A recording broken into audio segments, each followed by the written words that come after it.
Global forecasting firm के अनुसार भारत 2019 के पैंडेमिक वर्ष के पहले की तुलना में भारत ने इस कैलेंडर वर्ष में दुनिया के 10 सबसे बड़े ऑटोमोबाइल बाजारों में सबसे तेजी से आगे बढ़ रहा है, जिसका फायदा ऑटोमोबाइल सेक्टर के साथ साथ देश की अर्थव्यवस्था को भी मिल सकेगा।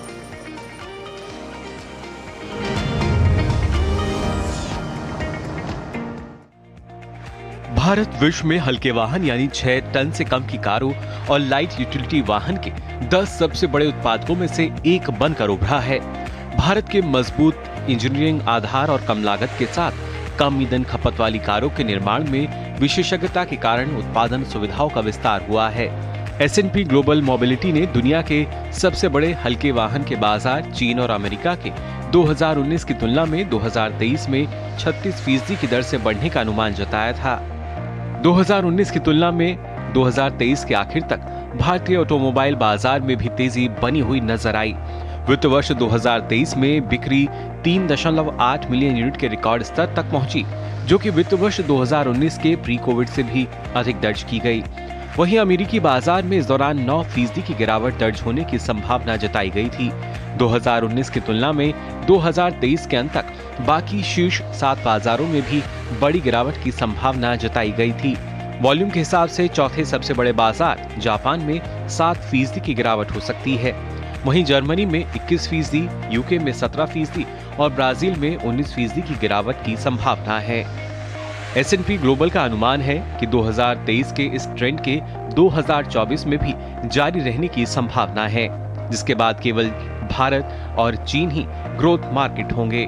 अगले साल वैश्विक ऑटो बिक्री बढ़कर 88 से 88.5 मिलियन यूनिट तक हो सकती है।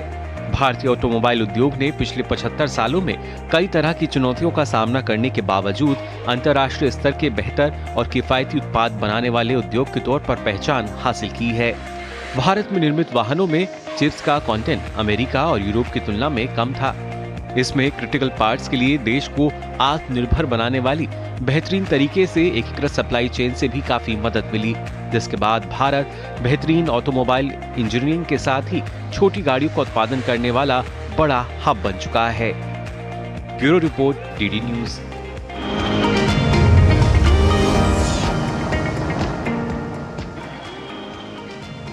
तो जाना आपने किस तरीके से जो भारतीय ऑटोमोबाइल बाजार है वो अब हम कह सकते हैं विकास की राह पर है और इसमें अलग अलग कारक हैं जो कि इसको गति प्रदान कर रहे हैं।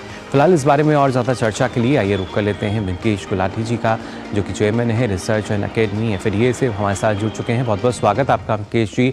जानना चाहेंगे किस तरीके से आप देखते हैं जो भारतीय ऑटोमोबाइल बाजार है आज के समय में।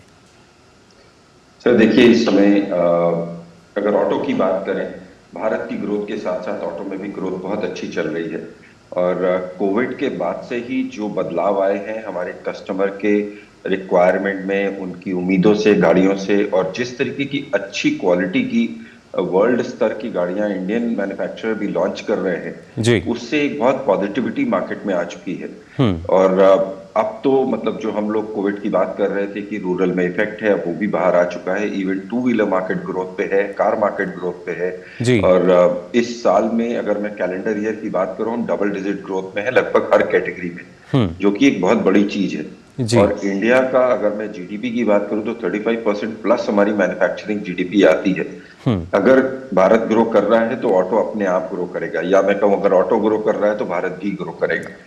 इस इंडस्ट्री में रह के ये एक फायदा रहता है कि आपको नए जो हमारे ग्राहक हैं, जो आज के यंगस्टर्स हैं, ये हमें इंस्पायर करते रहते हैं नए मॉडल्स लाने की, नए फीचर्स लाने की, जिसकी वजह से ग्रोथ आ रही है। और एक सबसे बड़ी चीज जो प्रधानमंत्री जी की मेक इन इंडिया का फायदा हुआ है, अगर आप देखेंगे तो इस बार एक्सपोर्ट ग्रोथ एक्सपोनेंशियल हुई है। जहां कोई अगर 1 लाख करता था, आज 2 लाख कर रहा है, जिसकी वजह से रिटेल जो कंज्यूमरिज्म है उसको तो फायदा हो ही रहा है, बट हमारे प्रोडक्ट वर्ल्ड के लेवल पे बनने लग गए हैं। उस तरीके के जो हमारे सेफ्टी फीचर्स है या अदर फीचर्स है, तो ओवरऑल 2023 ऑटो इंडस्ट्री इंडिया का सबसे बढ़िया इंडस्ट्री सेगमेंट रहा है और हमें उम्मीद है कि आगे भी चलता रहे। जी बिल्कुल, एक क्योंकि अमृतकाल तो हम मना ही रहे हैं, तो ऑटो इंडस्ट्री के लिहाज से भी उतना ही महत्वपूर्ण हो जाता है ये।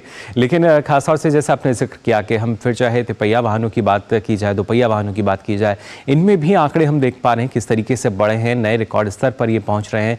लेकिन जो बाकी देश हैं, जो बाकी की बड़ी ऑटोमोबाइल बाजार थे अलग अलग देश, वहाँ हम देख पा रहे हैं कि एक गिरावट जो है वो नज़र आ रही है। तो सीधा क्या इसको अर्थव्यवस्था से जोड़कर हम देखें? दो तीन कारण हैं। एक तो इंडिया का अर्थव्यवस्था सबसे तेज ग्रोइंग हो रहा है, जी। उसका एक फायदा है। उसके अलावा ये भी है कि हमारी जो कार इंडस्ट्री की एंट्री है वो थोड़ी लेट हुई थी। आज भी अगर हम विश्व स्तर से बात करें तो पर 1000 कार हम शायद टॉप 3 टॉप 5 में लोएस्ट है।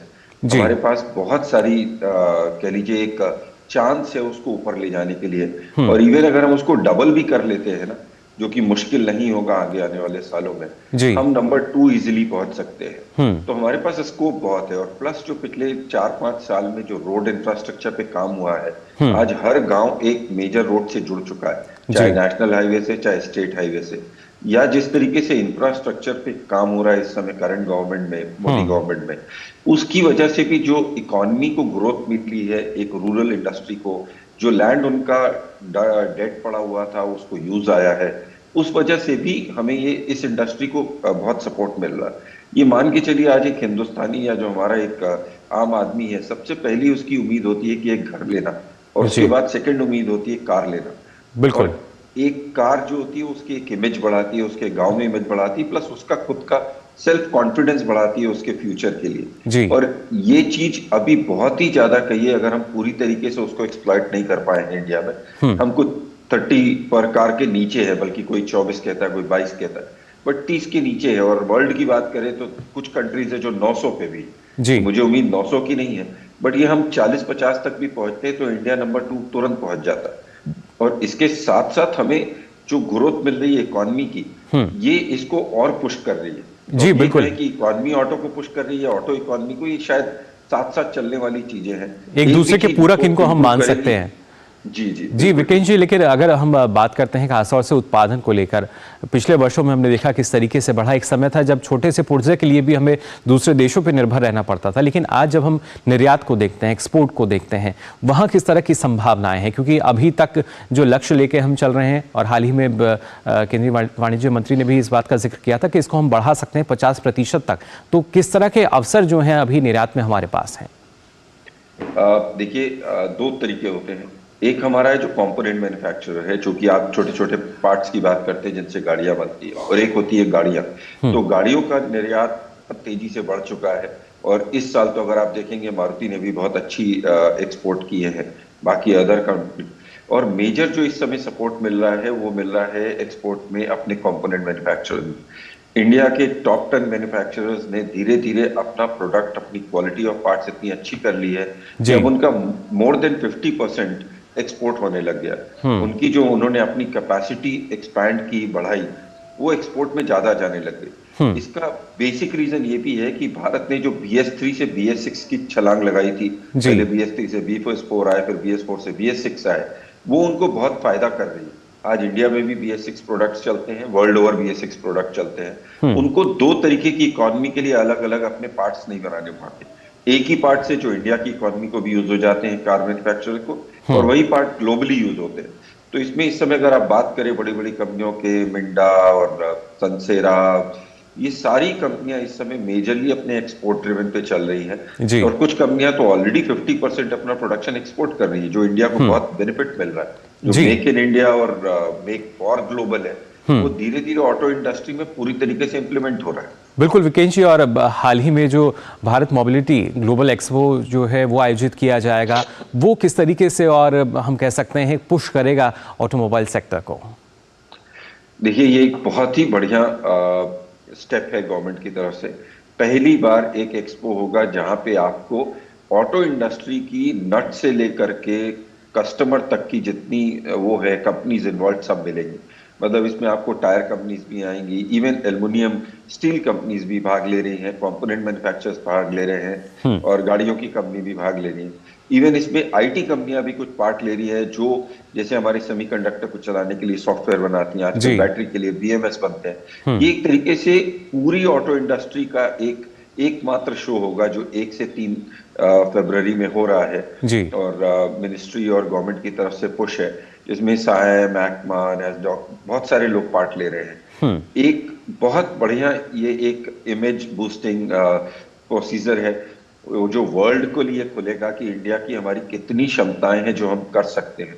क्योंकि एक ही जगह पे आपको सब कुछ मिलेगा तो एक क्लैरिटी रहेगी। बाहर से लोगों को आने में, इंडिया को एक्सप्लोर करने में, यहाँ से कंपोनेंट लेने के लिए, सॉफ्टवेयर लेने के लिए इजी होगा। जो बाहर की कंपनियां हैं उनको यहाँ से इंपोर्ट करने में, तो एक बहुत बढ़िया कदम है और हमें उम्मीद है कि ये एक और इम्प्रूवमेंट लेके आएगा ऑटो इंडस्ट्री में इंडिया में। जी बिल्कुल। और क्या माना जाए कि 2030 तक हम अपना जो निर्यात है उसको 50% तक ले जा पाएंगे? सर उम्मीद यही है, बट मेरे हिसाब से 2030 तक हमारी ऑटो इंडस्ट्री भी इतनी तेज ग्रोथ में रहेगी कि अब हमको देखना पड़ेगा हमारे कितने कंपोनेंट मैन्युफैक्चरर्स या मैन्युफैक्चरर उस स्पीड में अपना प्रोडक्शन बढ़ा सकते हैं जी। बट फायदा यह है कि there are other companies, BYD, VinFast, बाहर की भी कंपनियां आके यहाँ पे मैन्युफैक्चरिंग लगाना चाहती हैं। खबर है कि फोर्ड भी वापस आ रही है। खबर है कि बाकी मारुति ने एक नई फैक्ट्री खोली ली है, हुंडई एक नई फैक्ट्री किया है, नई फैक्ट्री।